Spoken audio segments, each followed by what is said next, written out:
आप लोगों को याद है कि आप लोगों ने लास्ट क्लास में क्या किया था? फॉल्सिफिकेशन जो है उसकी जरूरत क्यों पैदा हुई? फॉल्सिफिकेशन इस अकाउंट ऑफ साइंस की जरूरत क्यों पैदा हुई? अगर साइंस एक मेथड है तो ये जानने की क्या जरूरत है कि वो मेथड प्रॉब्लम सॉल्विंग है और आपके प्रॉब्लम सॉल्व भी कर रहे हैं, तो आपको ये जानने की क्या जरूरत है कि साइंस इन इटसेल्फ क्या है?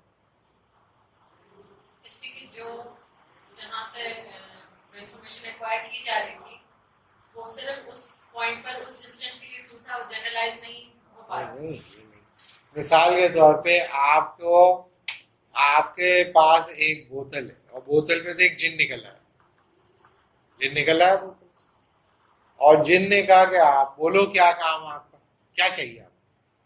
आप गया मुझे ये चाहिए, मुझे गाड़ी चाहिए, मुझे घर चाहिए, मुझे पंखा चाहिए, एयर कंडीशनर चाहिए, ये चाहिए वो चाहिए, जिन आपको वो दिए जा रहे हैं।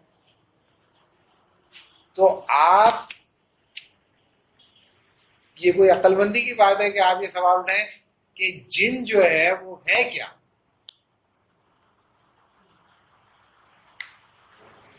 जिन क्या है? नहीं नहीं नहीं, पहले मेरा ये सवाल का जवाब। अच्छा चले ये छोड़ दें, ये बताएं कि आप लोग जिन को जानने की कोशिश करेंगे या नहीं? है? क्यों भाई, क्या क्या वजह?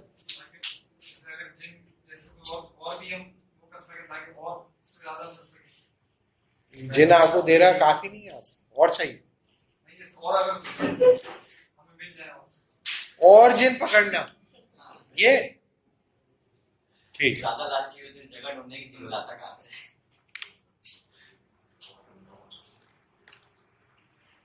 नहीं, आप तो ये करोगे ना, आप करोगे भाई, या जिन जो दे रहा मजे कर रहा हो, क्या करोगे? नहीं, वो कहीं से भी ला रहा हूं। जिन क्या है? जिन जिन खुद क्या है?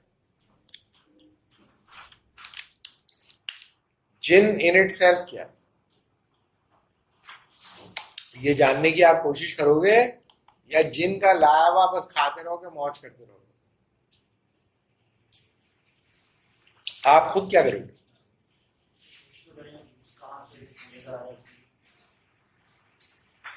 आप ये क्यों करोगे? क्या बस एक वक्त आएगा कि आप जानने की कोशिश क्यों कर रहे हो आप? मैं पूछ रहा हूँ क्यों कर रहे हो? क्यों करोगे ये कोशिश?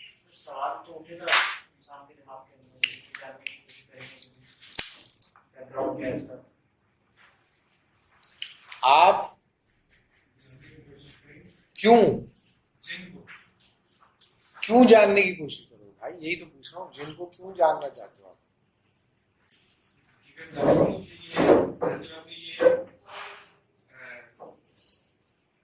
मतलब उसमें से नहीं जो एक्सपीरियंस करते हैं रेगुलरली सिचुएशन है, तो देखेंगे क्या है। जिन के बारे में आपको पता है ना, प्री कंसीव नोशन है, जिन एक बीइंग है, ताकतवर बीइंग है, आपका मसला हल करेगा, आपका दोस्त भी है।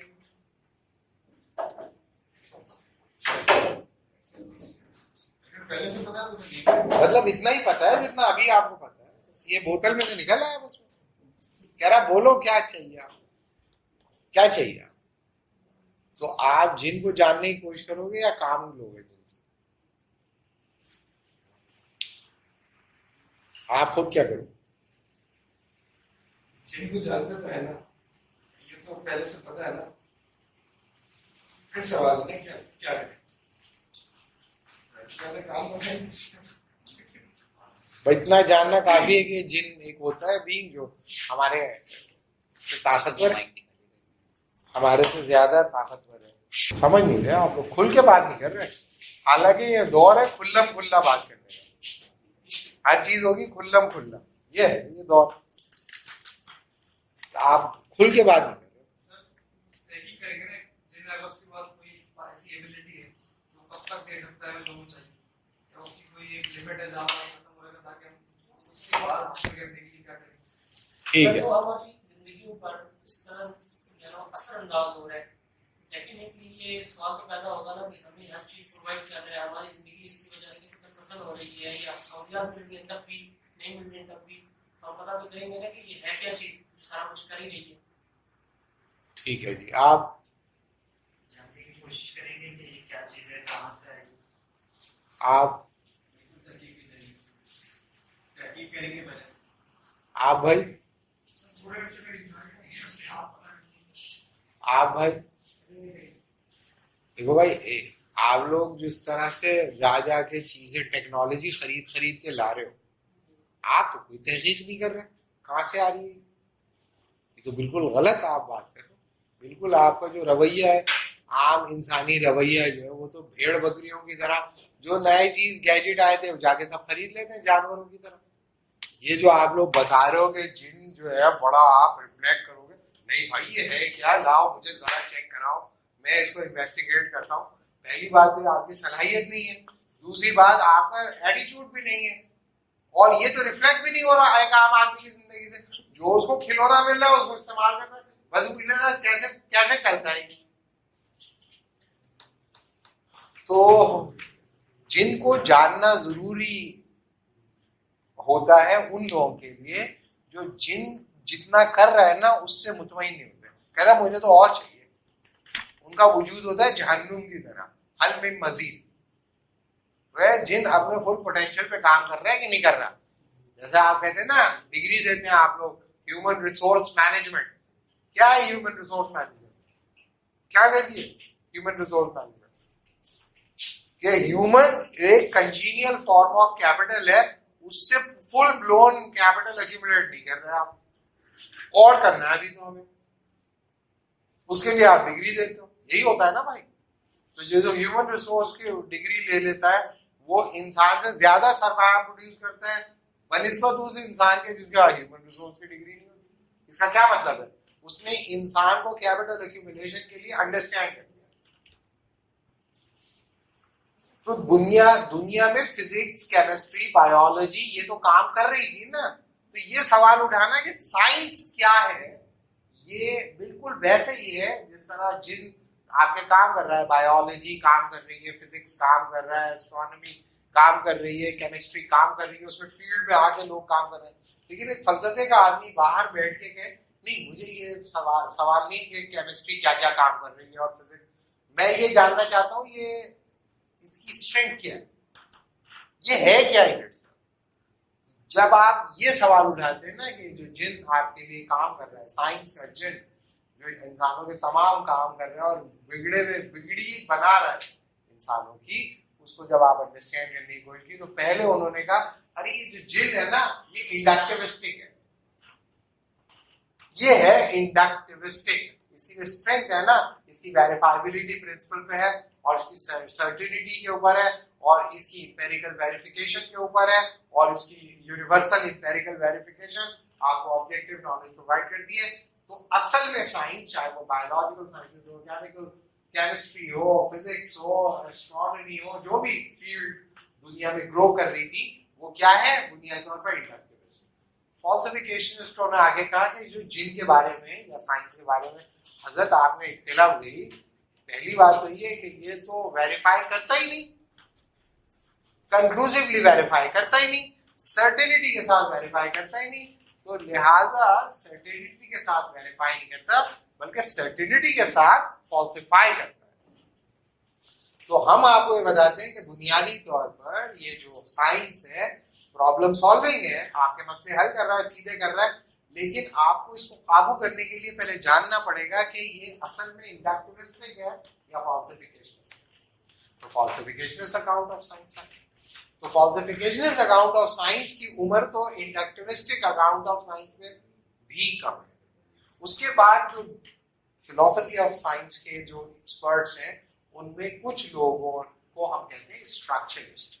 इनमें दो बड़े स्ट्रक्चरलिस्ट हैं, एक का नाम है लैकेटॉश और एक है लैकेटॉश।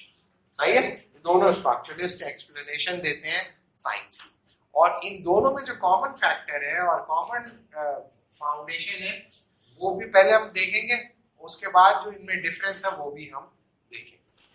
इन दोनों का ये ख्याल है कि साइंस ना तो कंक्लूसिवली वेरीफाई करती है और ना साइंस कंक्लूसिवली फॉल्सिफाई करती है। आप लोगों को ये समझ में आया कि जिन वाली एग्जाम्पल और साइंस वाली एग्जाम्पल में कॉम्पैटिबिलिटी आपको समझ में आ गई? मीनिंग जिन जो है वो टूल हुआ, हाँ, जैसे हमारी फॉर्म जो है, जैसे हम जैसे इससे जो कोई फर्क नहीं पड़ता, तीसरी वो दुनिया की मुसलमान जो है। अक़वाम है, तीसरी दुनिया की जो अक़वाम है, जो बोरोड इकोनॉमीज हैं, जो घर में बैठी होती हैं और उनको अचानक से गैजेट आ जाता है, एक्सपोर्ट कर देता है कोई ताकतवर मुल्क उनके लिए, और वो इंपोर्ट करके फिर उसको लेके, जिस तरह ये भाई सजा के बैठा हुआ है, मतलब अपना ये कर रहा है उसकी सेटिंग वगैरह, ये इस तरह हमने तो नहीं बनाया ना ये, और फिर इससे अपना मसला सीधा कर लेंगे, अपना मसला हल कर लेंगे। इस तरह दुनिया में ज्यादातर लोग हैं जो अपना मसला सीधा कर देते हैं इस जिन से।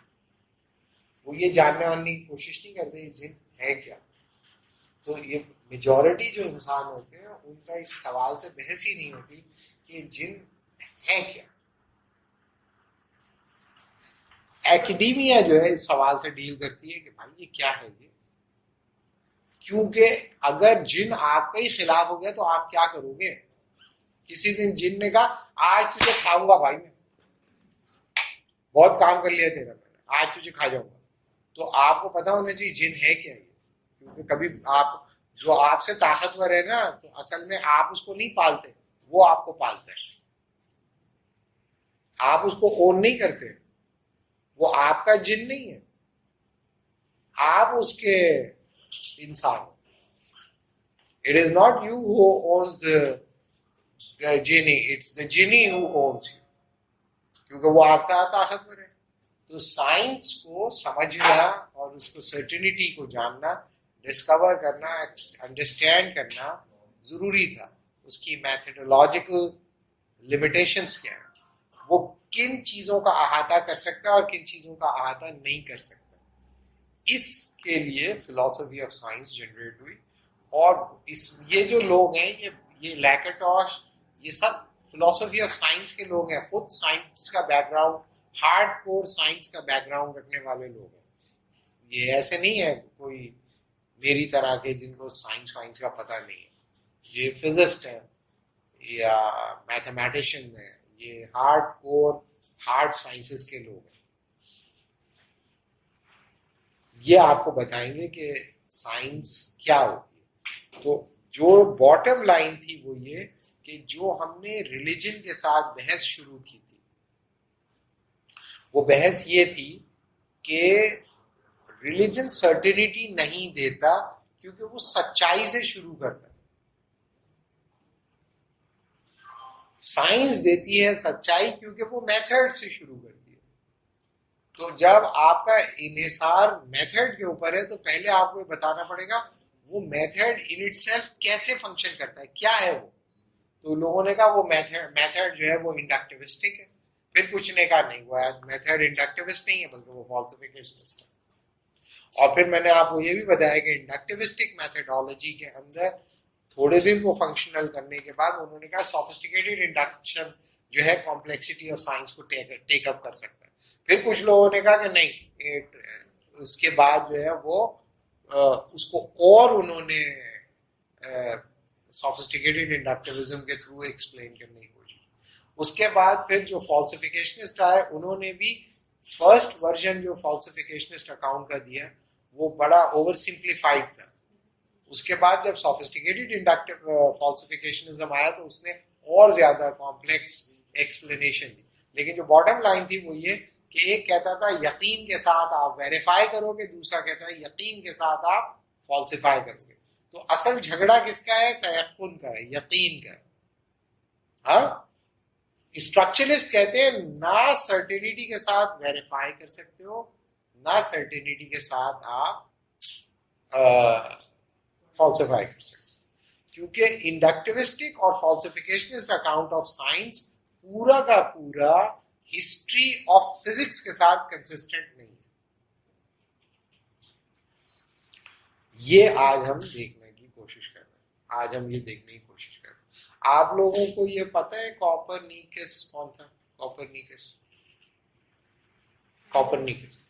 अच्छा, आप लोग क्या समझते हैं, जमीन जो है सूरज के गिर्द घूम रही है या सूरज जमीन के गिर्द घूम रहा है?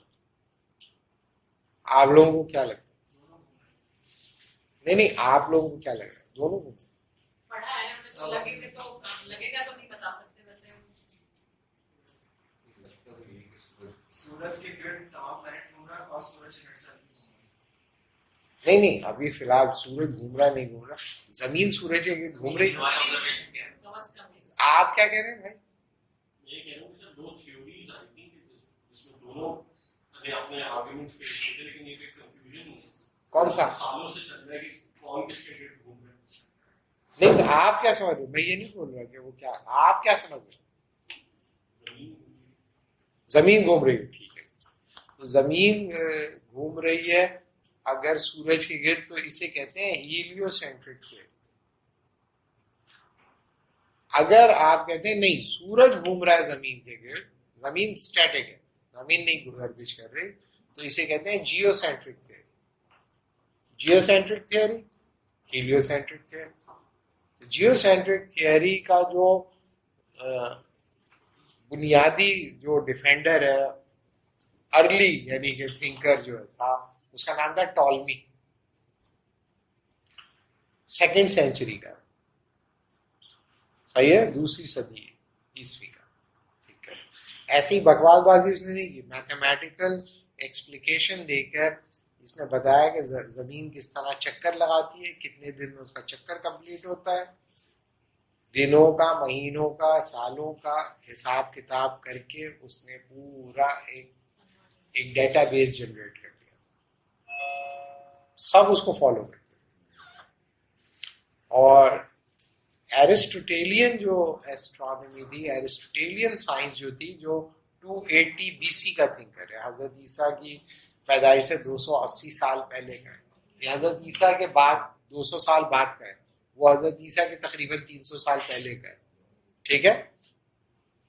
तो जो एरिस्टोटेलियन अंडरस्टैंडिंग थी, उसमें भी जमीन जो है वो स्टैटिक ही है, लिहाजा एरिस्टोटल से भी कंसिस्टेंट है टॉलमी का मॉडल, ठीक है। लेकिन 15वीं सदी के अंदर एक आदमी आया, और कॉपरनिकस, यानी कि 15वीं सदी तक यूरोप के अंदर जो मॉडल चलता रहा कायनात को एक्सप्लेन करने का, वो टॉलमी का मॉडल है, जिसे हम जियोसेंट्रिक थ्योरी कहते हैं। और 1543 के अंदर कॉपरनिकस ने यह दावा किया कि जमीन जो है वो स्टैटिक नहीं है भाई, जमीन घूम रही है सूरज के गिर्द और स्पिन भी कर रही है। और ये ऐसे ही बोला नहीं उसने मैथमेटिकली उसको एक्सप्लिकेट भी किया। लेकिन उस जमाने के अंदर 3 किस्म की रेजिस्टेंस आई, 3 किस्म की रेजिस्टेंस। पहली कि जो आम आदमी था ना, कॉमन लेमैन ऑब्जर्वेशन, वो नफी करती थी कॉपरनिकस की बात, जो आम आदमी की ऑब्जर्वेशन थी। आम आदमी को ये महसूस होता था कि जमीन हरकत नहीं कर रही, सूरज हरकत कर रहा है, सूरज को तुलू होते देखता है, गुरूब होते हुए, सूरज सफर करता था, इधर निकला उधर गया, उधर निकला इधर गया, साया इधर उधर मूव कर रहा है, तो सूरज उसको हरकत करता हुआ दिखाई देता एक आम आदमी। दूसरी बात यह कि वो आम आदमी जिस मजहबियत पे ईमान रखता था, उस मजहबियत ने चूंकि एरिस्टोटेलियन कॉस्मोलॉजी को अडॉप्ट कर लिया था, लिहाजा मजहबी जस्टिफिकेशन भी कॉपरनिकन मॉडल के खिलाफ थी और टॉलमी के मॉडल से कंसिस्टेंट थी। टॉलमी का मॉडल उससे कंसिस्टेंट था, इसलिए कॉपरनिकस की बात मजहबी लोगों को भी नागवार गुजरी। एक आम आदमी की लेमैन ऑब्जर्वेशन के खिलाफ था, और जो मेजर जो एपिस्टेमोलॉजी थी यानी कि रिलीजियस, उसने चूंकि एरिस्टोटल को अडॉप्ट किया हुआ था और एरिस्टोटल को अडॉप्ट इंटरनलाइज कर लिया था अपने डिस्कोर्स के अंदर, पता ही नहीं चलता था कहाँ से एरिस्टोटल शुरू हो रहा है और कहाँ से ईसाइयत, और कहाँ ईसाइयत खत्म हो रही है और कहाँ से एरिस्टोटल। एमेलगेमेट हो गए थे, जेल हो गए थे। इसीलिए उनका असम्पशन ये था कि एरिस्टोटेलियन जो कॉस्मोलॉजी है, चूंकि वो कंसिस्टेंट है क्रिश्चियनिटी के साथ और टॉलमी का मैथमेटिकल मॉडल भी कंसिस्टेंट है, इसलिए कोपरनिकस जो है वो ईसाइयत के खिलाफ कोई बात कर रहा है।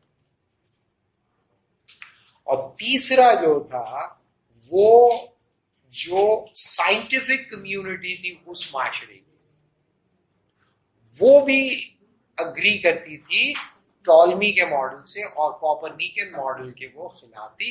वो कि वो इस बात की एकेडमिक या साइंटिफिक या मैथडोलॉजिकल पॉसिबिलिटी को ओपनली डिस्कस करना चाहती थी कि ये तय कर लें कि असल में बुनियादी तौर पर हमें जियोसेंट्रिक थियरी को ट्रू मानना चाहिए या हीलियोसेंट्रिक थियरी को ट्रू मानना चाहिए।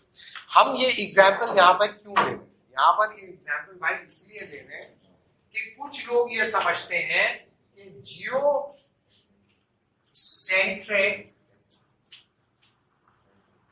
थियरी एक थियरी और हीलियो सेंट्रिक थियरी भी एक थियरी।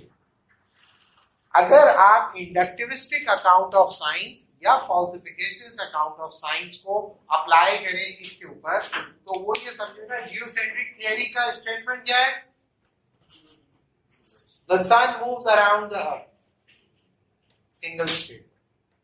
Heliocentric theory क्या है? Earth moves around the sun. Single statement. यानी कि सिंगल स्टेटमेंट थियरी के तौर पे लेगा, इसको वेरीफाई करने की कोशिश करेगा इंडक्शन और इसको फॉल्सिफाई करने की कोशिश करेगा फॉल्सिफिकेशन। स्ट्रक्चरलिस्ट कहते हैं कि जियोसेंट्रिक थियरी एक थियरी नहीं थी, वो एक रिसर्च पैराडाइम, वो एक ये थियरी नहीं है बल्कि ये एक रिसर्च पैराडाइम है। और हीलियोसेंट्रिक थियरी भी एक थियरी नहीं है बल्कि एक रिसर्च पैराडाइम। इसका मतलब ये हुआ कि इन दोनों स्ट्रक्चरलिस्टों का ये ख्याल है scientific theories are not theories, scientific theories are complex structures. What actually science is? Science is not a theory which you can confirm or disconfirm by virtue of induction or by virtue of falsification. Rather, scientific theories are complex structures. And the complexity of that structure can never be conclusively verified, neither can never be conclusively falsified.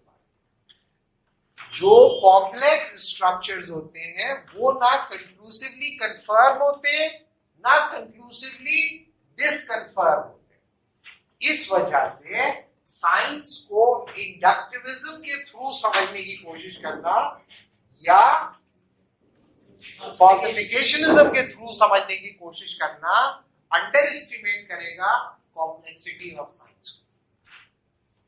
लिहाजा scientific theory महज एक theory नहीं बल्कि बहुत सारी theories के मजमूए के साथ अपनी सच्चाई को असर्ट करती है और वो तमाम थियरीज एक दूसरे को सपोर्ट करती है जब, और ये तमाम कोऑर्डिनेशन एक रिसर्च पैराडाइम के अंदर फंक्शन करता है। लिहाजा अगर उसमें एक थियरी रद्द हो जाए तो दूसरी थियरी उसको दोबारा से ताकतवर बना देती है, and so on and so forth. ये बात मैं समझाने की आपको कोशिश करूंगा। अब मेरा चैलेंज ये है कि जिन लोगों को मैं बताने की कोशिश कर रहा हूँ फिजिक्स का बैकग्राउंड बहुत अच्छा नहीं है, उनको साइंस का नहीं पता, मेरा अपना भी बहुत अच्छा नहीं पता, तो हम लोग बहुत सारे लिमिटेशंस के साथ, बहुत सारी लिमिटेशंस के साथ इसको अंडरस्टैंड करने की कोशिश करेंगे, बहुत सारी लिमिटेशंस के साथ। जी प्रॉब्लम हो रही थी तो ऑनलाइन लोगों ने अपलाइन किया, तो आप जरा थोड़ा सा बैकग्राउंड मैं जो है ये बताने की कोशिश कर रहा हूँ। हमने लास्ट क्लास में ये बताया था कि इंडक्टिविस्टिक अकाउंट ऑफ साइंस सर्टेनिटी की तलाश में वेरिफिकेशन प्रिंसिपल को असर्ट करता है।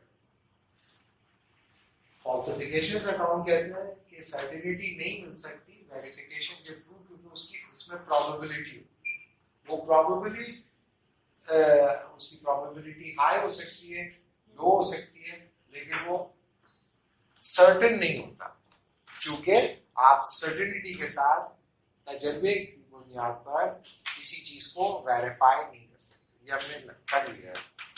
दूसरे लेवल पर हमने ये देखा है कि फॉल्सिफिकेशंस कहते हैं कि साइंस को हम वेरीफाई तो नहीं कर सकते, लेकिन साइंस को हम साइंटिफिक थियरीज को हम फॉल्सिफाई कर सकते, कंक्लूसिवली फॉल्सिफाई कर सकते, यकीन के साथ फॉल्सिफाई कर सकते हैं। ये हार्डकोर फॉल्सिफिकेशंस कहते हैं, हार्ड लाइनर्स।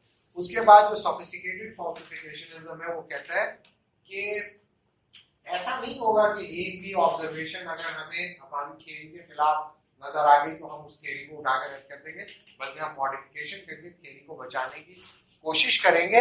लेकिन उसके बावजूद भी अगर हम थियरी को नहीं बचा पाए तो थियरी को फिर हमें रद्द करना जरूरी होगा, क्योंकि साइंस जो है वो क्या है, स्लॉटरिंग बेंच ऑफ आइडिया है। वो साइंस को फ्लैश आउट करते हुए, थियरीज को फॉल्सिफाई करते हुए आगे बढ़ती है। और फिर खत्म कहाँ किया था लास्ट क्लास में, अगर आप लोगों को याद हो, कि साइंटिफिक थियरीज जो होती है कंफर्मेशन ऑफ बोल्ड कंजेक्चर और रेफ्यूटेशन ऑफ कॉशियस कंजेक्चर के साथ चलती है। कि अगर आप बोल्ड कंजेक्चर को कंफर्म कर देते हैं या कॉशियस कंजेक्चर को रिफ्यूट कर देते हैं, फॉल्सिफाई कर देते हैं, तो साइंस तरक्की करती है। ये हमने लास्ट क्लास में बताया था आपको। ठीक है जी। आज जो है हम करने की कोशिश कर रहे हैं क्या, कि जियोसेंट्रिक थियरी की बुनियाद पर ये साबित करने या एक्सप्लेन करने की कोशिश करेंगे कि स्ट्रक्चरलिस्ट अकाउंट ऑफ साइंस ये क्लेम करता है कि साइंटिफिक थियरीज हकीकतन महज थियरीज नहीं होती, बल्कि वो थियरीज का मजमूआ होती है। Scientific theories are not simple theories, they are complex structures, or complex structures can never be conclusively verified, can never be conclusively falsified. लिहाजा साइंस को आप अगर महज थियरी की बुनियाद पर समझने की कोशिश करेंगे, इंडक्टिविस्टिक अकाउंट की बुनियाद पर समझने की कोशिश करेंगे, तो साइंस की कॉम्प्लेक्सिटी को आप अंडर एस्टिमेट करेंगे। इसी तरीके से साइंटिफिक थियरीज को अगर आप फॉल्सिफिकेशनिस्ट अकाउंट ऑफ साइंस के थ्रू अंडरस्टैंड करने की कोशिश करेंगे, तो आप उसकी कॉम्प्लेक्सिटी को अंडर एस्टिमेट करेंगे। लिहाजा हम दो थिंकर्स को डिस्कस करेंगे, एक लैकेटॉश है और दूसरा कून है। ये दोनों स्ट्रक्चरलिस्ट हैं और दोनों फिलॉसफी ऑफ साइंस के बड़े थिंकर्स हैं। इनकी इस पोजीशन को एक्सप्लेन करने के लिए एग्जाम्पल के तौर पर हम कॉपरनिकियन रेवोल्यूशन इन साइंस को एक मॉडल के तौर पर एक्सप्लेन करेंगे। और कोशिश हमारी ये होगी कि ये बताना कि अगर फॉल्सिफिकेशनिस्ट अकाउंट ऑफ साइंस ठीक होता तो कॉपरनिकियन रेवोल्यूशन नामुमकिन होता। सही है। अगर फॉल्सिफिकेशन जैसा कहते हैं कि जब एक बार एक थियरी फॉल्सिफाई हो जाती है तो वो खत्म हो गई और फिर साइंस एक नए प्रोजेक्ट पे काम करना शुरू कर देती है, ये सही बात नहीं है। कॉपरनिकियन रेवोल्यूशन ये बताता है कि थियरी फॉल्सिफाई होने के बावजूद सरवाइव करती है, सस्टेन करती है और 175 साल के बाद दोबारा जिंदा हो जाती है। जिस तरह हमारे यहाँ लोग कहते हैं ना, अब जी साइंस ने ये साबित कर दिया, अब तो ये साबित हो गया, गलत साबित हो गया। गलत साबित होने के 175 साल के बाद दोबारा कॉपरनिकियन मॉडल था और तो उड़ा दिया टॉलमी के मॉडल। तो बताने का मतलब ये है कि ना साइंस के अंदर हतमी तौर पर कोई चीज कंक्लूसिवली वेरीफाई होती है, ना कंक्लूसिवली फॉल्सिफाई होती है। सही है। जैसे हमारे यहाँ लोगों ने कहा कि दिल जो है वो दिल तो एक लोथड़ा है, तो उसमें से सोचने ये क्या बात है, उसमें कोई सोच थोड़ी सकता है, it's a piece of meat, और इंसान ब्रेन से जुड़ा, तो साइंस ने साबित कर दिया, तो वेरीफाई हो गया ये कि ब्रेन से ही इंसान सोचता है, फॉल्सिफाई हो गया ये कि इंसान दिल से नहीं सोचता कंक्लूसिवली। तो वो ये दोनों भाई ये कहेंगे हाँ ये हो सकता है, लेकिन ये मुमकिन है कि 2000 साल के बाद ये दोबारा से रीजनरेट सिस्टम ये इंसान दिल से भी सोचता है। आप लोग दिल से सोचते हो दिमाग से है भाई? आप लोग कहाँ सोचते हो? आप दिमाग से सोचते हो? कौन सोचता है? आप दिमाग से सोचते हो। आप भाई आप दोनों आप दिल से सोचते हो। आप है सोच कर बाकी सारी उसकी ह्यूमन बॉडी की पूरी बॉडी से मुतवज्जी होती है। नहीं तुम बताओ कि कहाँ असल में कहाँ सोचते हो? दिमाग तुम्हारा भाई कभी ये सोचा ही नहीं कि दिल से सोच रहा दिमाग से सोच रहा। अभी सोच लो ना। ऐसे मतलब दिमाग से है। आप भाई सर मेटाफोरिकली सोचो तो नहीं मेटाफोरिकल नहीं सच सच सर है ही और क्या बोलूं?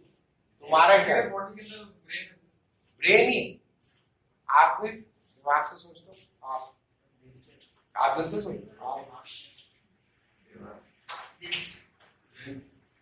नहीं जगह कहाँ है? आपने बता दिया ठीक है।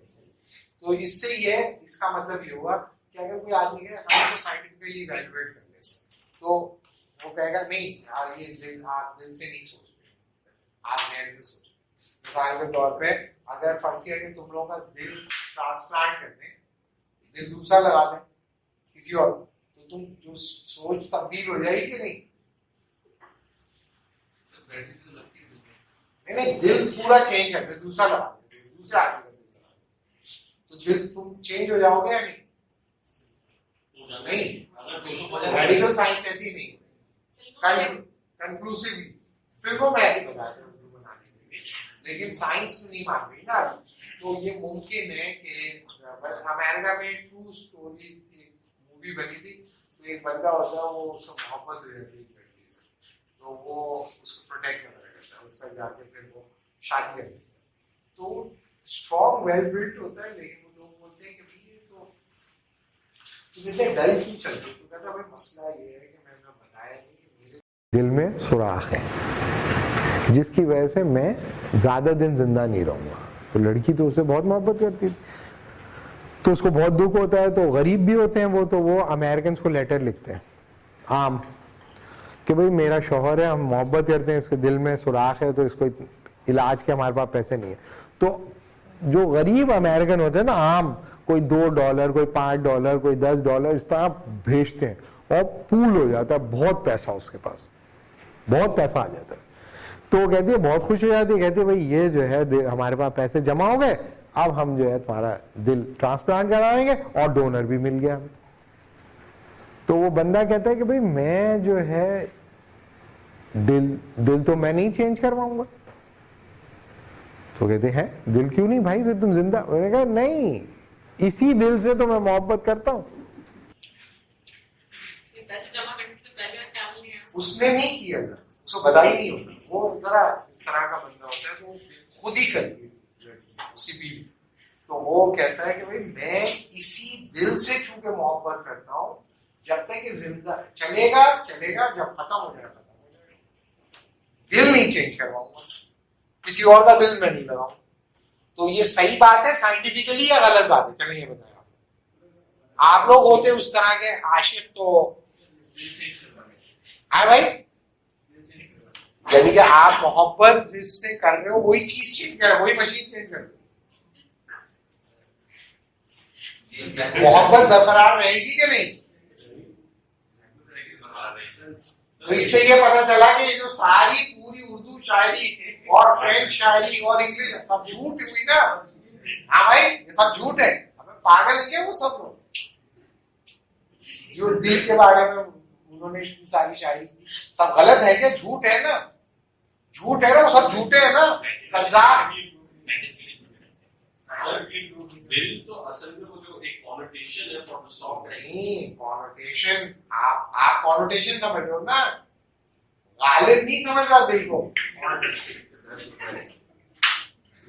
कॉनोटेशन नहीं समझ रहा ये शायर नहीं समझते दिल को कॉनोटेशन। तो वो फिल्म के अंदर दिखाया ये कि वो कहता है कि भाई अब जब मैं मरने लगूं ना तो मैं जो किश्ती में बैठा देना वहां उसमें मैं बैठ के जब सुकून जब आ जाओ फिर तो लड़की उसकी जो बीवी होती है वो कहती है चलो ठीक है, तो वो किश्ती में बैठा दो उसको लेके जाती है, वो आहिस्ता आहिस्ता ऐसा दिल काम करना बंद कर देता है, तो वो क्या करती है नीचे से किश्ती में सुराख और सुराख खोल देती है, किश्ती आहिस्ता आहिस्ता पानी भरती है, वो उसको पकड़ के उसके साथ ही डूब गई। अब आपने मुझे बताया सही काम किया गलत? नहीं साइंटिफिकली आप लोग साइंस से स्टूडेंट फिलोसफी साइंस पढ़ने हैं बेवकूफी जी। तो ये जो है इससे ये पता चलता है कि लोग दिल से नहीं सोचते, दिमाग से सोचते। ये दोनों थियरिस्ट ये कह रहे हैं कि साइंटिफिकली हम इसको कंक्लूसिवली वेरीफाई भी नहीं कर सकते और फॉल्सिफाई भी नहीं कर सकते। हालांकि बड़ी अहमकाना बात है। अब मैं आता हूं कोपरनिकन रेवोल्यूशन। कोपरनिकन रेवोल्यूशन के बारे में मैंने क्या बताया कि कोपरनिकस से पहले दुनिया में जो मॉडल फंक्शन करता था कम से कम यूरोसेंट्रिक कॉन्टेक्स्ट में, वो 2nd सेंचुरी का टॉलमी का मॉडल था जिसे हम कहते हैं जियोसेंट्रिक थियरी। और जियोसेंट्रिक थियरी ये कहती थी कि कायनात का मरकज व महवर जमीन है और जमीन के गिर्द प्लैनेट्स घूम रहे हैं और जमीन जो है वो स्टैटिक है।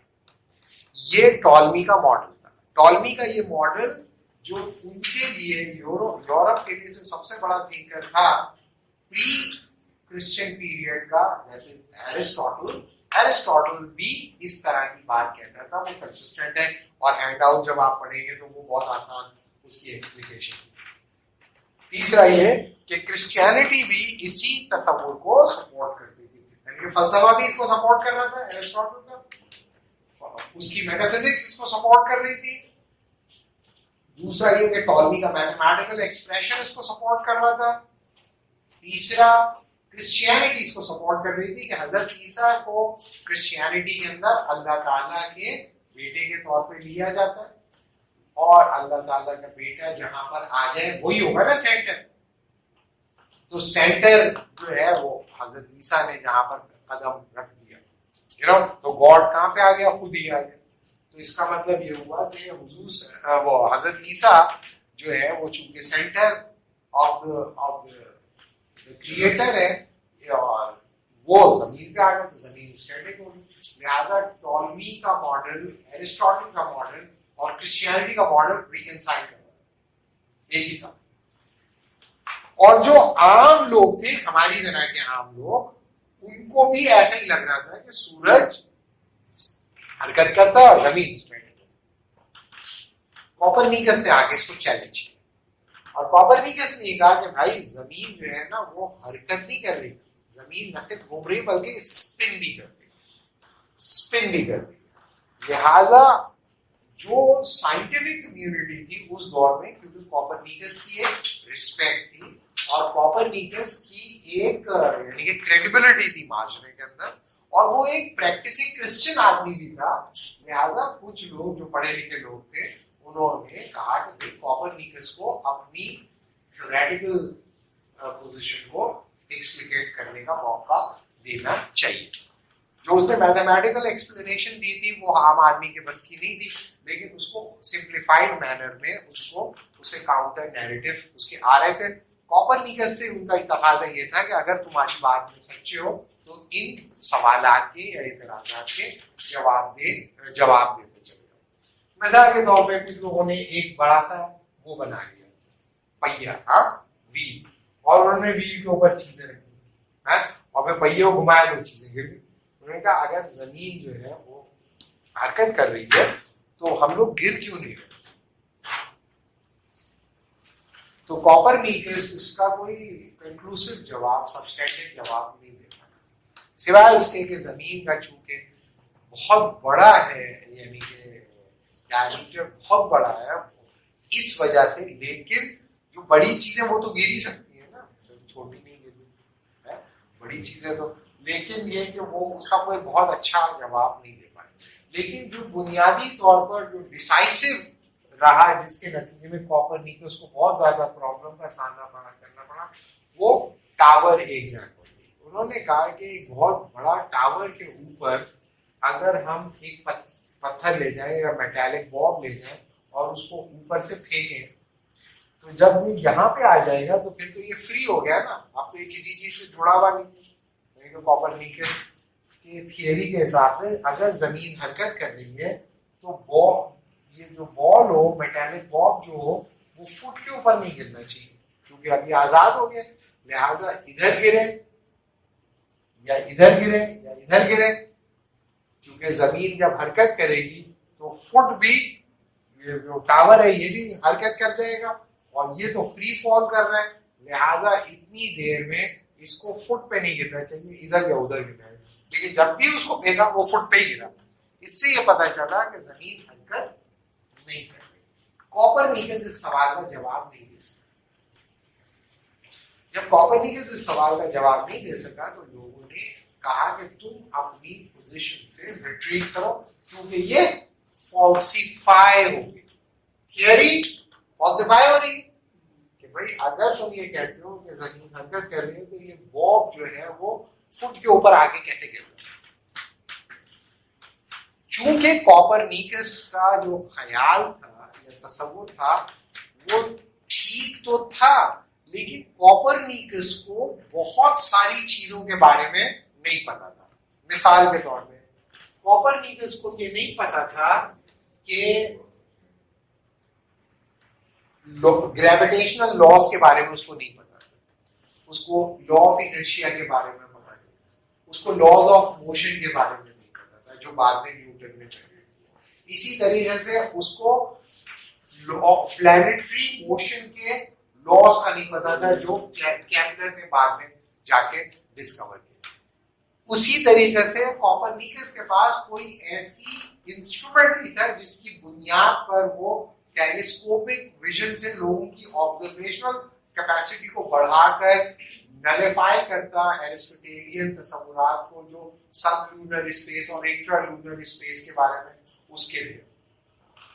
और वो जो तस्वुर मोशन था, जो एरिस्टोटेलियन तस्वुर मोशन था, उसका भी कोई तोड़ कोपरनिकस के पास नहीं था। एरिस्टोटल का तस्वुर ये था कि चीजें ये पैर नीचे क्यों गिर रहा है, तो एरिस्टोटल ये समझता था कि लाइक अट्रैक्ट्स लाइक, ये एरिस्टोटल का तस्वीर था, लाइक अट्रैक्ट्स लाइक। तो ये जमीन की तरफ इसलिए गिर रहा है कि इसमें सबसे ज्यादा एलिमेंट किसका है, अर्थ का। तो अर्थ की तरफ जाती है, वाटर की तरफ जाता है, एयर की तरफ जाती है, और फायर की तरफ जाती है। ये एरिस्टोटल समझता था हजरत ईसा की पैदाइश से 280 साल पहले का। और वो ये समझता था कि देखो आग को जब भी जलाओगे वो कहां भागेगी, ऊपर, आग ऊपर भागती है। तो एरिस्टोटल ये समझता था कि फायर दुनिया में कहां से आई है, आसमानों से, आसमान से जमीन पे उतरी, जमीन पे फायर नहीं।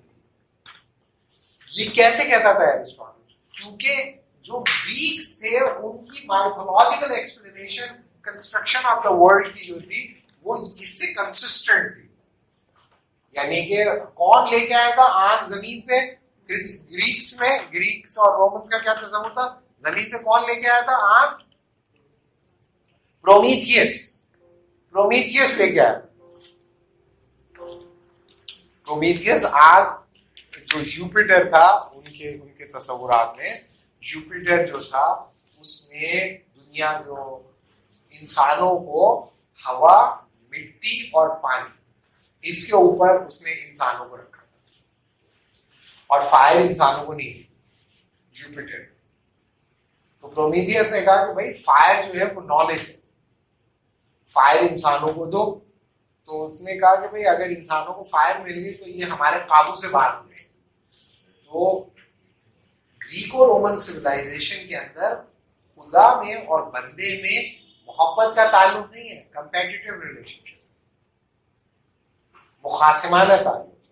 और जो क्रिश्चियन, जो इनके जो गॉड का कंसेप्शन है वो एंथ्रोमॉर्फिक है, मैन लाइक गॉड, जिस तरह इंसान होते हैं ना उस तरह का उनका गॉड का तस्वीर, गुड गॉड्स और बैड गॉड्स। हाँ, तो वो उन्होंने कहा भाई इंसान को तो हम ये नहीं देंगे। तो बुनियादी तौर पर ये तस्वीर एरिस्टोटल से पहले से चला आ रहा है प्रोमीथियस ने आसमानों से आग लाके इंसान को सिखा दी। तो जब इंसानों को आग जलाना आ गई तो इंसानों ने खुदा के काबू से बाहर निकल गए। इसकी पैदाइश में फिर उन्होंने प्रोमीथियस को सजा वगैरह दी। तो ये तो माइथोलॉजी है। एरिस्टोटल इस माइथोलॉजी को नहीं मानता, लेकिन at the back of mind Aristotle जैसा आदमी भी इन्फ्लुएंस था इस माइथोलॉजी से कि all the celestial objects are made up of fire. That's what he thinks. तो वो समझता था ये रोशन इसलिए होते हैं कि आग के, लिहाजा एरिस्टोटल ये समझता था कि आसमान से चूंकि आग आई है, लिहाजा आग को जब भी छोड़ोगे नेचुरल ऑर्डर में ये ऊपर भागेगी। तो सबसे नीचे जमीन, उसके ऊपर पानी, उसके ऊपर हवा और उसके ऊपर फायर, और फायर के ऊपर ईथर। ये उसका तस्वुर था। तो इसको बेचारे को कॉपरनिकस को तो पता नहीं था कि लॉज ऑफ ग्रेविटेशन क्या होते हैं। तो वो कह तो जो रहा था वो सच था, लेकिन उसको वो ना वेरीफाई कर सकता था ना उस फॉल्सिफिकेशन को डिनाई कर सकता था। लिहाजा जब वो यहाँ टावर के प्रॉब्लम के ऊपर फंसा तो वो कोलैप्स कर गया। लिहाजा लोगों ने कहा ये साबित हो गया कि कॉपरनिकस का जो स्टेटमेंट था वो गलत, वो सही स्टेटमेंट नहीं था। तो कॉपरनिकस जो लास्ट क्लास में आपको मैंने बताया था बोल्ड कंजेक्चर्स और कॉशियस कंजेक्चर्स, इनमें कॉपरनिकस की जो बात थी वो बोल्ड कंजेक्चर था या कॉशियस कंजेक्चर था? बोल्ड कंजेक्चर था, बिल्कुल सही, बोल्ड कंजेक्चर था। क्यों? क्योंकि कॉपरनिकस जो बात कह रहा था उस जमाने की स्टैंडर्डाइज्ड फॉर्म ऑफ नॉलेज के खिलाफ। और अगर बोल्ड कंजेक्चर रिजेक्ट हो जाए तो उसके नतीजे में इल्म में तरक्की होती है? नहीं होती, इल्म में तरक्की नहीं होती। और टॉलमी का जो डिफेंडर थे, टॉलमी के मॉडल को, जो दूसरी सदी का आदमी था, 15वीं सदी में उसके भी मॉडल को डिफेंड किया था। दूसरी सदी के मॉडल ने 15वीं सदी के मॉडल को डिफीट कर दिया। तो इसका मतलब ये हुआ कि वो लोग जो कि डिफेंड कर रहे थे, ये जो एतराजा उठा रहे थे टावर का और व्हील का, ये एग्जाम्पल जो दे रहे थे, ये जो कंजेक्चर्स थे ये बोल्ड कंजेक्चर्स थे या कॉशियस कंजेक्चर थे? कॉशियस कंजेक्चर थे। तो कॉशियस कंजेक्चर अगर कंफर्म हो जाए तो क्या इल्म में इजाफा होता है? कॉशियस कंजेक्चर कंफर्म हो जाए तब भी इल्म में इजाफा नहीं होता, क्योंकि वो तो पहले से ही ट्रू माना जाता है। लिहाजा लोगों ने कहा कि कॉपरनिकस ने एक सिली स्टूपिड बात की और वो रिजेक्ट हो, खत्म। इसके नतीजे में साइंस में कोई तरक्की नहीं। तो अगर फॉल्सिफिकेशन इस अकाउंट ऑफ साइंस ठीक है तो कॉपरनिकस के रिजेक्शन के बाद ये थियरी, ये किस्सा खत्म हो जाना चाहिए था। जिस तरह हमारे यहाँ लोग कहते हैं ना, अब ये साबित हो चुका, आइंदा हमेशा के लिए, it has been settled once for all times that the earth is the center of the universe। इस तरह लोगों ने कहा होगा ना कॉपरनिकस को बंद करने के बाद, लेकिन it has revived। अभी जरा हम ब्रेक लेते हैं, ठीक है जी। तो ये जो चीज आप लोगों को पता हो, समझ में आनी चाहिए कि कंक्लूसिवली अगर ये साबित हो गया, कॉपरनिकस ने कोशिश की, उसने एक मैथमेटिकल एक्सप्लिकेशन भी की और ये वो नहीं स्टैब्लिश कर पाया, तो उसूलन अगर ये थ्योरी और ये कंक्लूसिवली फॉल्सिफाई भी होगी और ये सपोर्ट भी ले रही है आपकी मजहबियत से भी, आपकी लेमैन ऑब्जर्वेशन से भी, तो और आपको कोई नुकसान भी इससे नहीं हो रहा और सदियों से ये फंक्शनल है, तो फिर आपका इससे क्या बहस के कॉपरनिकस जो बात कह रहा है वो ठीक है या टॉलमी कह रहा है वो ठीक है। स्ट्रक्चरलिस्ट ये कहते हैं कि चूंकि साइंस के एक कॉम्प्लेक्स स्ट्रक्चर है, लिहाजा बुनियादी तौर पर स्ट्रक्चरलिस्ट के हिसाब से जियोसेंट्रिक थियरी एक थियरी नहीं थी, वो एक कॉम्प्लेक्स स्ट्रक्चर था जिसके अंदर बहुत सारी थियरीज एक दूसरे को सपोर्ट कर रही थी। जैसे एरिस्टोटेलियन कॉस्मोलॉजी सपोर्ट कर रही थी टॉलमी के मैथमेटिकल मॉडल को और टॉलमी का जो मैथमेटिकल मॉडल था, जो क्या कहते हैं, जो नेचुरलिस्ट थे, जो नेचर को समझने वाले लोग थे, और वो मौसमों का और दिनों का और महीनों का और सालों का जो हिसाब लगाते थे और फसलों का हिसाब लगाते थे और बहार और खजा का इम्कानात को देखते थे, उनकी जो अंडरस्टैंडिंग थी यानी कि प्रिमिटिव बायोलॉजिकल साइंसेस की, वो भी इसी मॉडल को सपोर्ट कर रही थी। लिहाजा ये महज एक थियरी नहीं थी, बल्कि सैकड़ों थियरीज का मजमुआ थी। तो एक रिसर्च पैराडाइम जो होता है, उसकी एक बुनियादी तौर पर उसका एक कलमा होता है, जिसे वो कहते हैं हार्डकोर। तो इसकी जो geocentric theory that earth is the centre of this universe, let's suppose is the hardcore of this research model, and this research model is going to be protected by a protective belt होगी इसकी, और वो protective belt Ptolemy का model भी हो सकता है। और जो एतराजात इसको उठ रहे हैं, तो इसके दो डायमेंशन होंगे, प्रोटेक्टिव बेल्ट के दो एस्पेक्ट होंगे, नेगेटिव ह्यूरिस्टिक और एक पॉजिटिव ह्यूरिस्टिक। नेगेटिव ह्यूरिस्टिक का मकसद होता है कि हम इस रिसर्च पैराडाइम में हर चीज को कुर्बान करेंगे सिवाय इस बात के कि earth is the centre of this universe. हम हर चीज को कॉम्प्रोमाइज करने में तैयार होंगे। हम टॉलमी को कॉम्प्रोमाइज कर देंगे, हम एरिस्टोटल को कॉम्प्रोमाइज कर देंगे, हम एरिस्टोटेलियन नोशन ऑफ कॉस्मोस को कॉम्प्रोमाइज करेंगे, हम इवन क्रिश्चियनिटी की इंटरप्रिटेशन को भी कॉम्प्रोमाइज करेंगे, लेकिन इस चीज को कॉम्प्रोमाइज नहीं करेंगे कि centre of this universe is not earth. इसको आप कॉम्प्रोमाइज नहीं करेंगे। That is negative heuristic. Positive heuristic क्या है कि आप इस हार्डकोर को बचाने के साथ साथ आगे मुस्तकबिल में जो एतराजात उठ सकते हैं उनको फोर्सी करना, उनकी प्रोजेक्शंस डेवलप करना और फिर उनसे उठने वाले चैलेंजेस का मुकाबला करना है। जैसे जब कॉपरनिकस ने आकर चैलेंज किया टॉलमी के मॉडल को, तो पॉजिटिव ह्यूरिस्टिक ने क्या किया, कॉपरनिकस के सामने वो चैलेंजेस रखे कि कॉपरनिकस उनका जवाब नहीं दे सका और कोलैप्स कर गया। इसका मतलब ये हुआ कि कॉपरनिकस के जमाने में कौन सा मॉडल जो था जनरेट कर रहा था, ग्रोइंग था और ताकतवर था, geocentric model. Geocentric research paradigm के पीछे दुनिया के ज्यादा ज़हीन लोग और ज्यादा ताकतवर इंटेलिजेंशिया उस रिसर्च प्रोजेक्ट की पुष्ट के ऊपर था, और अकेला कॉपरनिकस उनका मुकाबला नहीं कर सकता था, एक आदमी मुकाबला नहीं कर सकता। लेकिन कॉपरनिकस ने एक ऑल्टरनेटिव रिसर्च पैराडाइम की बुनियाद रखी, और वो ऑल्टरनेटिव रिसर्च पैराडाइम का जो कलमा था वो क्या था, sun is the center, earth is moving around the sun। तो उसका हार्डकोर क्या हो गया, उसका हार्डकोर हो गया sun is the center of this universe। Right? इसका प्रोटेक्टिव बेल्ट क्या करेगा, हर चीज को हम कॉम्प्रोमाइज करेंगे अलावा इसके कि सन इज द सेंटर। और पॉजिटिव ह्यूरिस्टिक ये होगा कि सन को, जब हम सन को सेंटर मानेंगे और जमीन को मूव करता हुआ दिखाएंगे या स्पिन होता हुआ दिखाएंगे, तो उसके नतीजे में जो कॉमन लेमैन ऑब्जर्वेशन आ रही है हमारे इस हार्डकोर के खिलाफ, और जो मौसमों का मामला है, जो प्लैनेटरी मोशन इक्वेशन है, उनको हम कैसे आंसर करेंगे, इसकी जिम्मेदारी पॉजिटिव ह्यूरिस्टिक की होगी। कॉपरनिकस ने एक रिसर्च पैराडाइम इनिशिएट तो कर दिया, लेकिन उसको सस्टेन नहीं कर सका।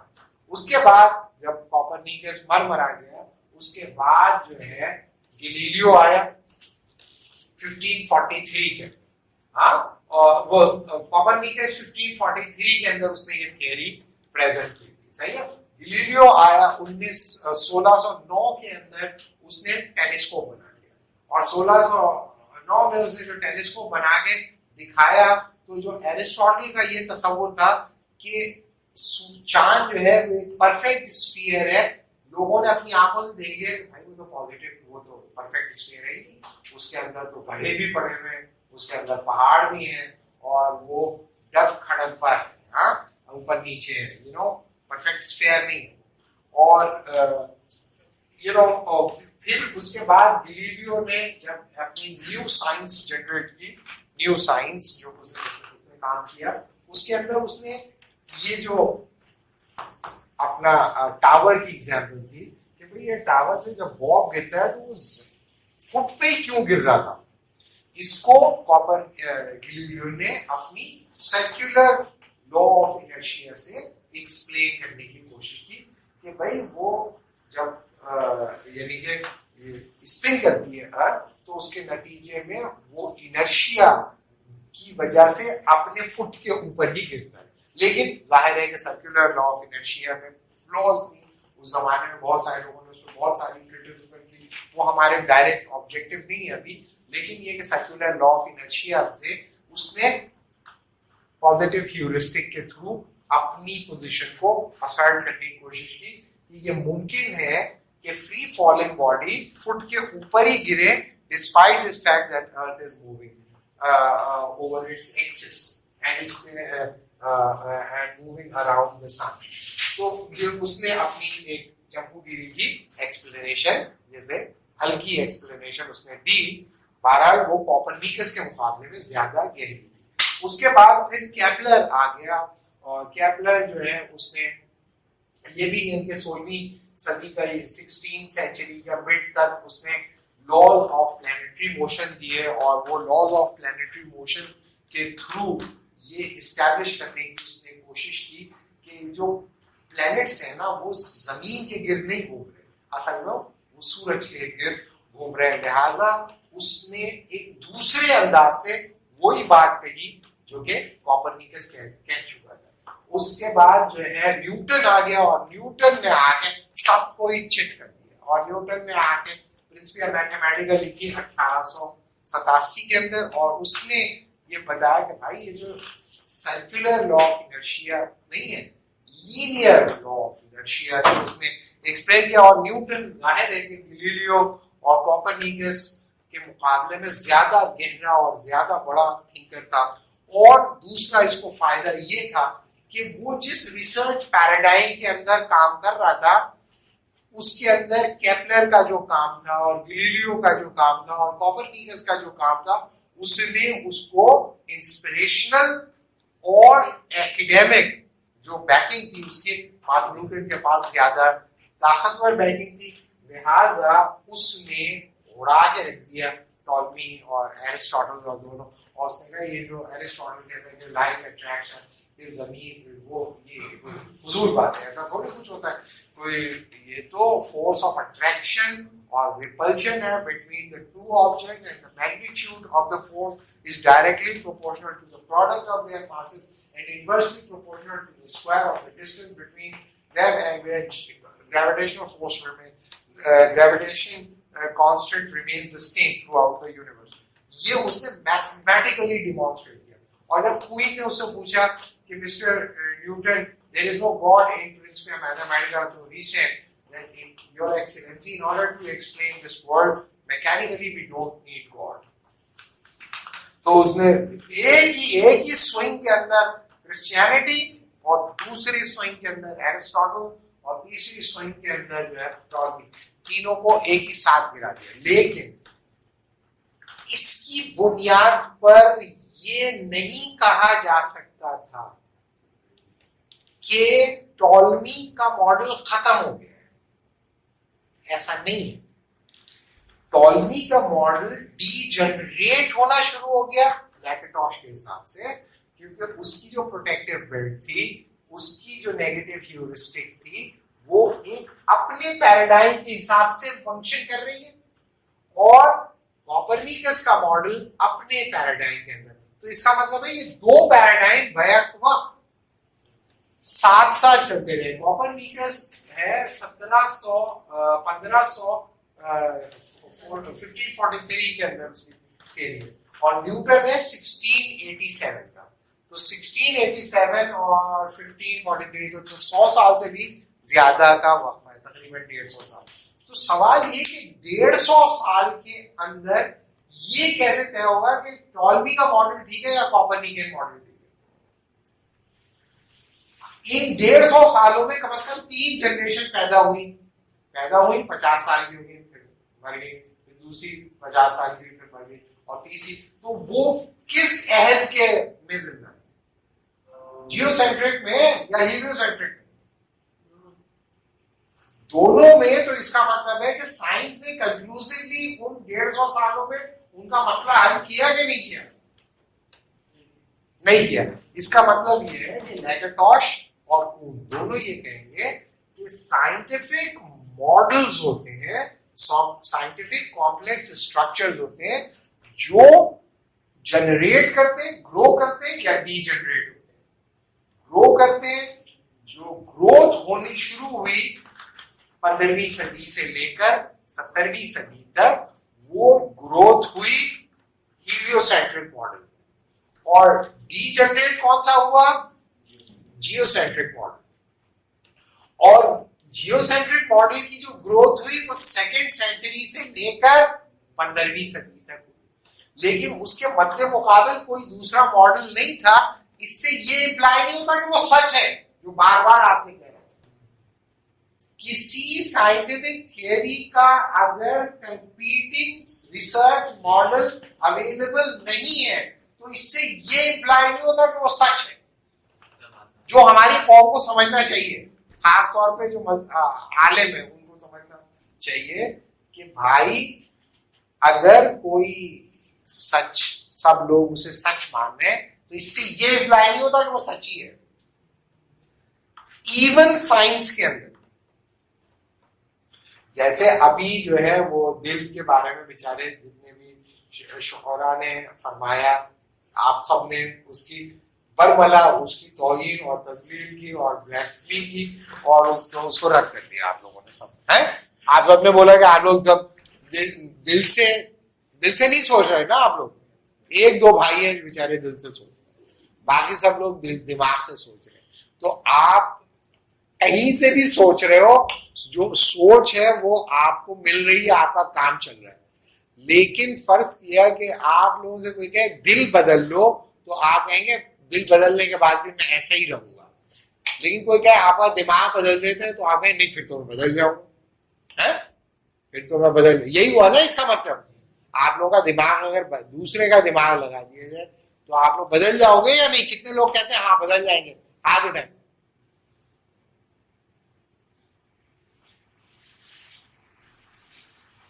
तो जो जिन्होंने दिल का कहा था वो भी एक साथ दोनों का रिसर्च होगी। नहीं। तो इसका मतलब ये है कि अभी चूंकि बायोलॉजिकल साइंसेस में कोई थियरी इसकी सपोर्ट पे नहीं है, तो इससे ये इंप्लाई नहीं होता कि यही सच है। सिर्फ बात ये है कि हुजूर सल्लल्लाहु अलैहि वसल्लम की हदीस है, अकल का मकाम दिल है, यही है ना? जी, कुरान की आयत एग्जैक्टली। और सूफिया जितने हैं, सारे सूफिया जो है कहते हैं भाई दिल को हमें ठीक करना है। सर वो जो दिल की जो इमाम गजाली ने तफसीर बयान की है, उसमें उसको नफ्स नातिका से ताबीर की है, यानी वो एक लतीफ जो है ना, उसको उन्होंने ये जो सीने के अंदर जो है ना, ये मुराद नहीं लिया। नहीं, वो सही है, लेकिन ये कि वो जो उन्होंने जो भी ली है, बहुत सारे लोग होते हैं सूफी, सिर्फ इमाम गजाली जो नहीं है, बहुत सारे हैं उन्होंने एक्सप्लिसिटली इसी को कहा, इसी को जो बोलकर होता है उसी को कहा एक्सप्लिसिटली। और जो जूइश लिटरेचर है और क्रिश्चियन लिटरेचर है, उसके अंदर भी बहुत सारी एक्सप्लिकेशन है कि शैतान पहले जिस्म में दाखिल हो गया इंसान पुतले की शक्ल में, और दाखिल होने के बाद सब घूमा फिरा जिस्म के अंदर, पुतला बना हुआ था, फिर रूह नहीं पड़ी थी उसमें।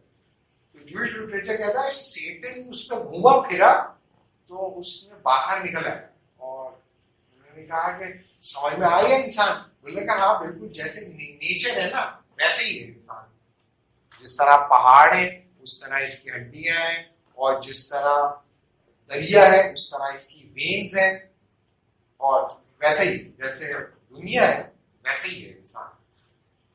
लेकिन एक ऐसी जगह है जिसमें मैं दाखिल तो होते हुए मुझे डर लगा कि कहीं मैं फंस ना जाऊंगा, निकलने का रास्ता मुझे समझ नहीं आया, इसलिए मैं डर के मारे उसमें नहीं गया। वो मेरी समझ में नहीं आया, वो है दिल, मैं अंडरस्टैंड नहीं कर सका दिल, इसलिए मैं उसमें गया नहीं, कहीं फंस ना जाऊं। पता नहीं इसके दरवाजे कहाँ से खुलते, मैं अंदर चला जाता फंस जाता, इसलिए मैं उसमें दाखिल नहीं। तो बताने का मतलब ये कि एक्सप्लिसिटली ये रिलीजन के अंदर और सूफी ट्रेडिशन के अंदर मॉडल मौजूद है, लेकिन ये साइंटिफिकली इस्टेब्लिश नहीं है। ये मुमकिन है कि कोई ऐसी साइंटिफिक रिसर्च प्रोजेक्ट जनरेट हो जाए जब वो ये क्लेम करे तो ये तमाम जो डिस्कोर्स है ना उसकी प्रोटेक्टिव बेल्ट के तौर पे उसके सपोर्ट में आ जाए। समझ में आ रही है बात? निकल निकल के आना शुरू हो जाएगा और वो रीइंफोर्स करना शुरू करेगा, है, और फिर वो जनरेट करना शुरू कर देगा। हाँ ठीक है। अब लेकिन अभी आपने मुझे बता, आपने दिल तोड़ा ना, मैंने तो बोला क्या सोच रहा होगा कि भाई सोच मैं रहा हूँ, कह रहा है मैं नहीं, मेरे से नहीं। आप लोग अपने दिल का वो आप अपने दिल को आप लोग को जवाब दीजिए। हाँ नहीं वो ठीक है, हाँ लेकिन अभी तो मैंने आपको डायरेक्ट पूछा, डायरेक्ट। तो क्या ये बात आप लोगों की समझ में आ गई कि जनरेटिंग मॉडल है, तो लैकेटॉश के हिसाब से फॉल्सिफिकेशन अकाउंट ऑफ साइंस ठीक नहीं है, कम अज कम। इससे ये एस्टैब्लिश होता है कोपरनिकन। इसी तरीके से जो क्वांटम मैकेनिक्स में और क्लासिकल फिजिक्स में और क्वांटम फिजिक्स में जो डिस्टिंक्शन है वो भी एक्सप्लिकेट होती है, लेकिन उसको हम लैकेटॉश के अंदर एक्सप्लिकेट करेंगे, लैकेटॉश के मॉडल। लेकिन अभी हमने आज 3 बातें आपको एस्टैब्लिश की कि जो आपका ख्वाहिश है ना सर्टेनिटी, वो आप उसने आपको इस पे मजबूर किया कि साइंस के फवायद से बेनिफिट होने से पहले साइंस की बुनियादों को पहचान, साइंस की बुनियादें क्या है। तो उन्होंने कहा साइंस की बुनियाद इंडक्शन। फिर आपको बताया कि नहीं, साइंस की बुनियाद इंडक्शन पे नहीं है बल्कि साइंस की बुनियाद फॉल्सिफिकेशन। आज हम एक तीसरे स्टेप पर आए और उन्होंने कहा ना साइंस की बुनियाद फॉल्सिफिकेशन पर है और ना इंडक्शन पर है, दोनों फंक्शन करती हैं, दोनों इस्तेमाल होती हैं, लेकिन ये दोनों एक्सप्लेनेशन या दोनों थियरीज ऑफ साइंस को महज थियरी के तौर पे लेती है, जबकि साइंस महज सिंपल थियरीज नहीं है बल्कि वो कॉम्प्लेक्स स्ट्रक्चर्स, और कॉम्प्लेक्स स्ट्रक्चर्स कंक्लूसिवली ना कंफर्म हो सकते हैं ना कंक्लूसिवली डिसकंफर्म हो सकते हैं।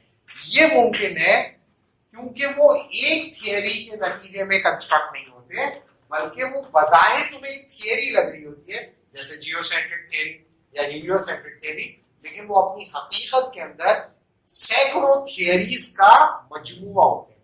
और वो चूंकि उसमें एक थियरी अगर पिट जाए तो इससे ये इंप्लाई नहीं होता कि पूरा रिसर्च मॉडल अपनी हार्डकोर को कॉम्प्रोमाइज कर देगा, वो अपने हार्डकोर को कॉम्प्रोमाइज नहीं करेगा।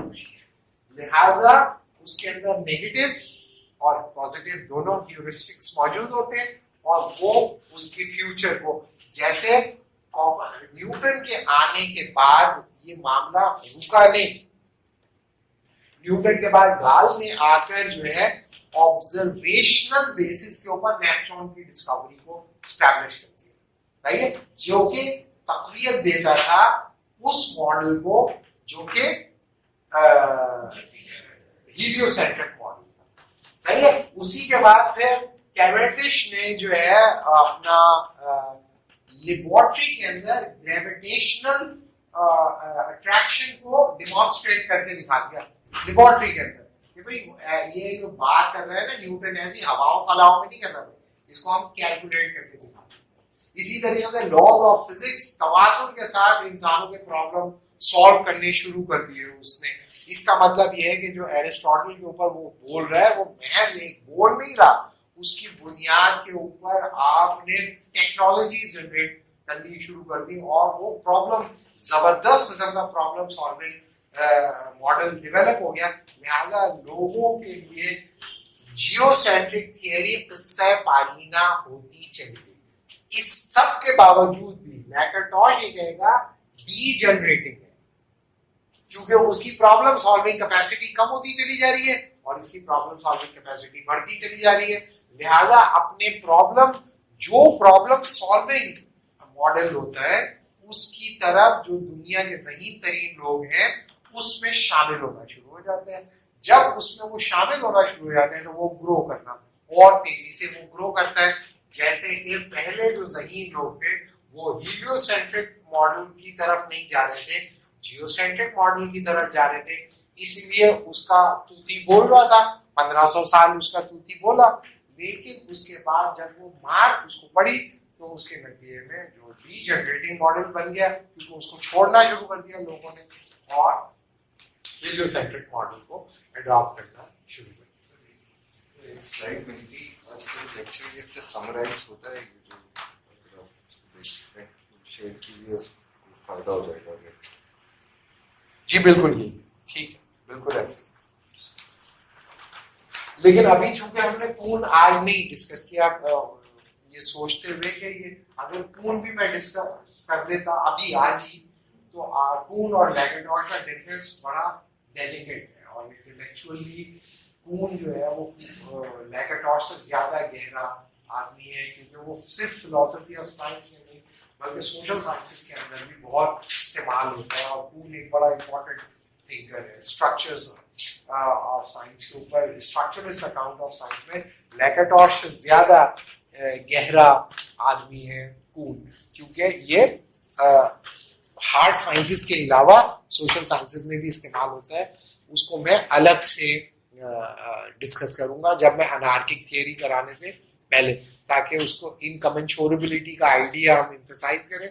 और क्योंकि हमारी नेक्स्ट क्लास लास्ट क्लास है तो इसमें हम मैकिन्टॉश को पहले पूर्ण को पहले डिस्कस करके फिर फेयरहार्बर्ट पे आ जाएंगे, ठीक है, क्योंकि उसमें जो आइडिया ऑफ इनकमेंशोरेबिलिटी जिसे आगे लेके फेयरहार्बर्ट चलता है, पूर्ण जो है उसको उसकी जो दागबेल है वो पूर्ण ने डाली है, तो वो हम देखेंगे। लेकिन क्या आज जो हमने अभी तक आप लोगों को बताया है कि ये बात आप लोगों की समझ में आ गई? ये थोड़ा सा किस चीज को? ये जो मैकिन्टॉश ये कह रहा है कि भाई एक रिसर्च प्रोजेक्ट का एक हार्डकोर हो जो उसका बुनियादी कलमा है, उस कलमे का तहफ़्फ़ुज़ नेगेटिव ह्यूरिस्टिक आपको बताएगा कि यहाँ आपको क्या नहीं करना है, और पॉजिटिव ह्यूरिस्टिक आपको बताएगा आपको क्या करना है। डोंट्स क्या है और डूज क्या है इस रिसर्च प्रोजेक्ट की, सही है। आपको सब कुछ करना है सिवाय इसके कि आप हार्डकोर को ही कलमे को के खिलाफ नहीं जाना, कलमे के खिलाफ नहीं जाना, कलमे को बचाना है। और कलमे को बचाने के लिए आपको क्या करना है, जितनी पॉसिबल रिसर्च जो फ्यूचरिस्टिक डायनामिक्स को फैसिलिटेट करे कि आप मुस्तकबिल के अंदर होने वाले नित नए प्रॉब्लम जो आपके रिसर्च प्रोजेक्ट और आपकी हार्डकोर के बरखिलाफ खड़े हो सकते हैं, अगर वो खड़े हो जाएं तो उस वक्त उनका जवाब देना आपकी जिम्मेदारी है। ये नहीं क्या अरे बाहर में जाए हमें क्या, कॉपरनिकस कुछ भी बोला चलो भाई चलो अपने, ऐसा नहीं होगा। आपको जाकर उनको क्वेश्चन करना पड़ेगा, डीलेजिटिमाइज करना पड़ेगा उन हार्ड कोर्स को जो आपकी हार्ड कोर से कंसिस्टेंट है। इसका मतलब ये हुआ कि साइंटिफिक रिसर्च मॉडल जो होंगे उनमें जो बुनियादी ताल्लुक होगा वो कंपेटिटिव होगा, कंपेटिटिव रिलेशनशिप होगा, वो एक दूसरे को कंपीट करेंगे। और ये नहीं होगा कि नहीं भाई हम अपनी जिंदगी जी रहे हैं, आप अपनी जिंदगी जी रहे हैं। नो। जब साइंटिफिक कम्युनिटी में आप आकर कोई क्लेम करोगे तो जो डोमिनेंट जनरेटिंग मॉडल है वो आपको साइंटिफिकली डिसमेंटल करने की कोशिश करेगा। मिसाल के तौर पे एक यूनिवर्सिटी खोल ले और वो कहे कि भाई असल में हम हमारे यहाँ जो है ना सबसे ज्यादा ये हमारा तस्वुर ये है कि इंसान दिल से सोचता है। अगर फर्जिया कि एक एलोपैथिक मेडिकल यूनिवर्सिटी खोल ली जाए और उसका ये तो छोड़ देंगे वो जो पाकिस्तान मेडिकल एसोसिएशन के लोग उसको छोड़ देंगे? क्यों नहीं छोड़ेंगे? उनको क्या तकलीफ क्या हो रही है?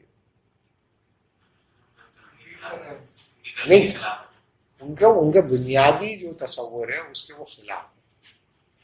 और ये जो सारी ट्रांसप्लांटेशन हो रही है हार्ट की, वो सारी रुक जाएगी। स्टंट जो आप डाल रहे हो दिलों के अंदर, ये अफेक्ट हो जाएगी। बोलेंगे नहीं, दिल को नहीं छेड़, दिल से सब काम हो, दिल के अंदर कोई दूसरी चीज दाखिल नहीं करनी। तो वो कहेगा कि भाई ये तो जहालत तुम फैला रहे हो, क्या बकवास कर रहे हो, दिल से कुछ नहीं होता।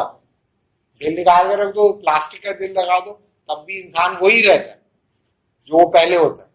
और ये देखो ये भाई, ये देखो ये भाई, ये देखो ये भाई। और आप नहीं, कुछ ना कुछ तो होगा, हम रिसर्च करेंगे, हम देखेंगे। होगा ठीक है आप करो, लेकिन जब भी आप कोई रिसर्च पेपर लिखोगे इसके ऊपर, पब्लिश ही नहीं होगा। आप कर लिख के देख लो और पब्लिश हो जाए, you should come and spread on my face. इसका मतलब ये है कि वो जो हार्डकोर होती है वो अपने कंपीटिंग रिसर्च प्रोजेक्ट्स की डीलेजिटिमाइजेशन को अपना ऑब्जेक्टिव के तौर पर लेती है और इसी की बुनियाद पर उसके लिए रास्ते रुकते हैं। लिहाजा डिस्करेज होने के नतीजे में जो ज़हीन लोग होते हैं वो डीजनरेटिंग पैराडाइम से निकलकर जनरेटिंग पैराडाइम में चले जाते हैं। तो ये जो समझते हैं ना कि सब कुछ होगा खुल्लम खुल्ला, ऐसा नहीं होता भाई, ऐसा नहीं होता। ऐसा साइंस में भी नहीं होता, क्योंकि नॉलेज जो होती है वो एक्सक्लूसिव होती है और उस पर कंपेटिटिव रिलेशनशिप होता है। और फील्ड ऑफ नॉलेज कम से कम साइंस जो होती है वो कोशिश करती है कि अपने कंपीटिंग मॉडल्स में अपने हार्डकोर को प्रोटेक्ट करने की जितनी कोशिश कर सकती है वो करे। लेकिन लैकेटॉश की अगर फिलोसॉफिकल पोजीशन ली जाए तो लैकेटॉश एक अगर फॉल करता है तो उसे हम कहते हैं रैशनलिस्ट पैराडाइम में फॉल करता है। और रैशनलिस्ट वो लोग हैं जो कहते हैं कि अकल की बुनियाद पर हम ये साबित कर सकते हैं कि इनमें दो पैराडाइम में से ज्यादा बेहतर पैराडाइम ऑफ रिसर्च कौन सा है। यानी कि अकल की बुनियाद पर हम कंक्लूसिवली फॉल्सिफाई नहीं कर सकते, ना वेरीफाई कर सकते हैं, लेकिन अकल की बुनियाद पर हम ये साबित कर सकते हैं कि इनमें से ग्रोइंग कौन सा है और रिग्रेसिव कौन सा है, जनरेटिंग कौन सा है और डीजनरेटिंग कौन सा है। क्योंकि साइंस ऑब्जेक्टिविस्टिक होती है और ऑब्जेक्टिवली जो ज्यादा प्रॉब्लम सॉल्विंग होगा वो ज्यादा ग्रोइंग होगा। और चूंकि वो ज्यादा ग्रोइंग है लिहाजा ये रैशनल है कि वो रैशनली हम ये कहेंगे कि सच्चाई के ज्यादा करीब जनरेटिंग मॉडल है। सर कल एक सवाल किया था लोगों ने हमारे थॉट एक्सपेरिमेंट्स के बारे में। ये थॉट एक्सपेरिमेंट्स क्या होते हैं और उनकी कोई सिग्निफिकेंस है, वो इससे रिलेटेड है या नहीं? इस मतलब अभी हमारे लिए तो इसमें तो अब देखें बहुत सारी चीजें डेवलप हो रही हैं और जैसे एक पूरी फील्ड है जो ये बता रही है कि आपको माइंड वेब होते हैं और उन माइंड वेब्स के जरिए आप दूसरे माइंड वेब्स को डिटेक्ट कर सकते हैं। यानी कि आपको पूरी किताब पढ़ने की जरूरत नहीं है, इसकी ट्रेनिंग होती है। आपको कुछ टेक्निक्स बताई दी जाती हैं, वो आप पढ़ लें और उसके बाद आप पूरी किताब पर कंक्लूसिवली गुफ्तगू कर सकें। और लोगों ने ये करके दिखाया और वो सक्सेसफुल, उनका सक्सेस रेट, हालांकि उन्होंने पूरी किताब नहीं पढ़ी। तो मुख्तलिफ मल्टीपल टेंडेंसीज डेवलप हो रही हैं दुनिया के अंदर जो ह्यूमन थॉट की एफिशिएंसी और एफिकेसी को बढ़ा रही है। सही, और वो ये समझ रहे हैं कि ये टेक्निक्स हैं, इसके लिए मुख्तलिफ तरीकों से सोचने और अपनी जहनी थकन को दूर करने और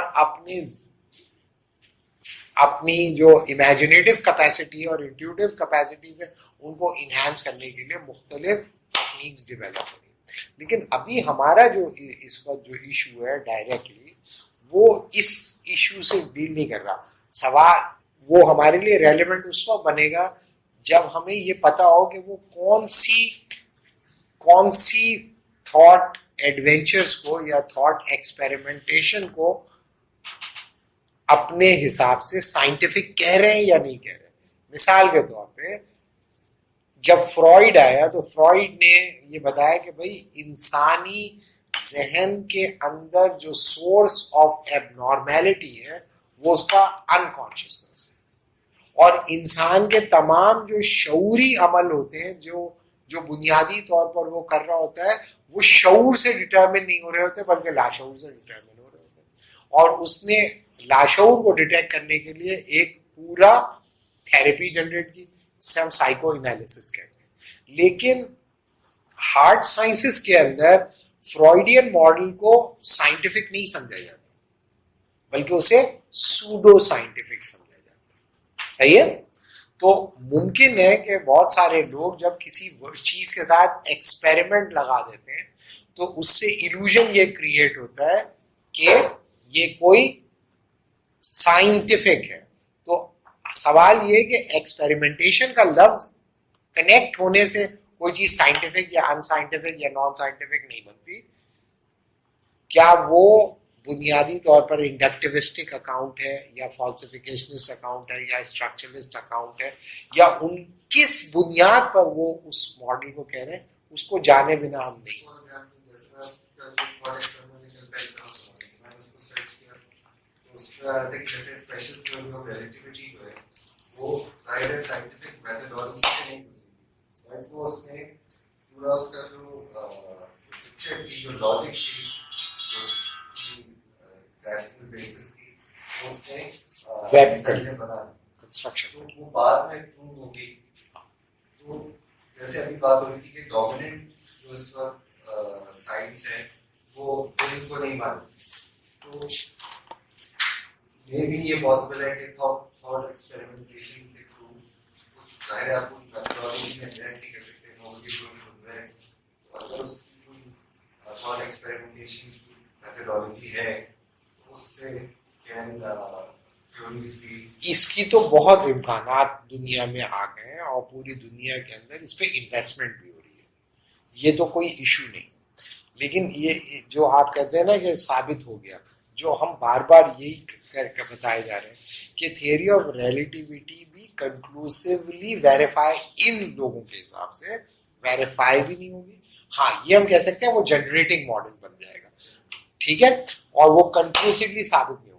फिर दूसरी बात ये कि कभी जब ये हम कर लेंगे यानी कि ये सेशन हम कर लेंगे तो इसमें बुनियादी तौर पर जो मेजर मुझे पता है कि जो लोग ये कोर्स पूरा कोर्स लेंगे वो जिस पैराडाइम के अंदर जाके फंस रहे हैं बार बार जो उनको चीज उनको कचोके लगा रही होगी जो मेरे हिसाब से वो है रियलिज्म। तो एक आम आदमी समझता है साइंटिफिक अंडरस्टैंडिंग रियलिस्टिक अंडरस्टैंडिंग। तो एक आम आदमी समझता है कि साइंटिफिक अंडरस्टैंडिंग रियलिस्टिक अंडरस्टैंडिंग होती है।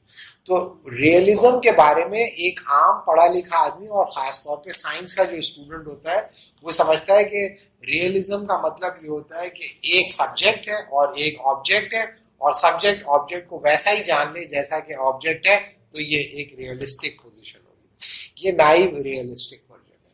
तो रियलिज्म इन इटसेल्फ कई तरह के यानी कि नाइव रियलिज्म है जैसे ये आप बता रहे हैं that my mind is like a mirror it depicts reality as it is naive realism है। उसके बाद जो है रिप्रेजेंटेटिव रियलिज्म है। उसके बाद न्यू रियलिज्म है। उसके साथ जो है कंसेप्चुअल रियलिज्म है। उसके बाद मॉडल रियलिज्म है। उसके बाद जो है वो साइंटिफिक जो है रियलिज्म है, तो मल्टीपल शक्लें हैं रियलिज्म की, तकरीबन 11 तरह के रियलिज्म हम पढ़ाते हैं। तो फिर ये देखना पड़ेगा कि वो जो भाई कह रहे हैं ना मैं एक बड़ा रियलिस्ट आदमी हूँ, तो हम पहले बोलते हैं अच्छा भाई रियलिस्ट आप कौन सा रियलिज्म, हाँ इस कॉमन सेंस रियलिज्म को तो 1 मिनट में उड़ा के रख देता है रिप्रेजेंटेटिव रियलिज्म, 1 मिनट में उड़ा देगा। और इसी तरीके से जो रिप्रेजेंटेटिव रियलिज्म को न्यू रियलिज्म में उड़ा दिया, इसी तरीके से क्रिटिकल रियलिज्म में रॉ हैस्कर ने इन दोनों को, तो इसमें अंदर एक बड़ी डिबेट है। तो असल जो इशू है, जो चीज हमें उखाड़ पछाड़ में मजबूर करती है वो ये कि मैं मुतमईन नहीं हुआ, अरे भाई मुझे इत्मीनान, तो उनका जो इत्मीनान है रियलिस्टों का जिन चीजों के ऊपर है उनसे क्या, अच्छा रियलिज्म पे जाके रियलिस्टिक हो ना, तो कौन से रियलिज्म पे आएगा तुम्हें इत्मीनान, तो ना पता होने के नतीजे में जल्दी मुतमईन हो जाता है। जब पता चलना तो फिर इत्मीनान रुखसत होता चला जाता है, समझे।